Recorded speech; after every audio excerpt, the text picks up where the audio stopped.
But మీరు హీరోగా చేసిన ఈ సినిమాలు అన్నీ బ్లాక్ అండ్ వైట్. అవును, అన్నీ బ్లాక్ అండ్ వైట్, ఆల్మోస్ట్ అన్ని హిట్సే. అన్ని హిట్స్, మ్యూజికల్ హిట్స్గా కూడా పాటలు కూడా. ఈవెన్ కల్పనలో కూడా మంచి పాటలు ఉన్నాయి. దిక్కులు చూడక రామయ్య, సీతమ్మ, మంచి పాట. ప్రేమలాగా అయితే ఎవర్ గ్రీన్, ఎవర్ గ్రీన్, మామూలు సాంగ్స్ కాదు. దాంట్లో విచిత్రం ఏంటంటే బ్లాక్ అండ్ వైట్ సినిమా అయ్యే కానీ ఆ రోజులో చాలా, ఏ కంపెనీ నాకు పేర్లు కూడా గుర్తులేవు, ఆ కంపెనీ బ్లాక్ అండ్ వైట్ ఆయన దగ్గర నెగిటివ్ ఉంది.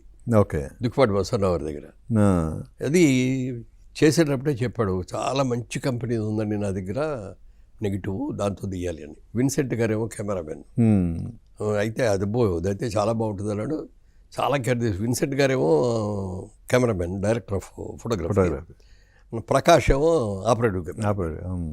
వాళ్ళిద్దరు గురు శిష్యులు అనమాట. అది ఆ సినిమాతో మీరు సినిమా చూస్తూ ఉంటే కలర్ సినిమా చూసిన ఫీలింగ్ వస్తుంది మీకు.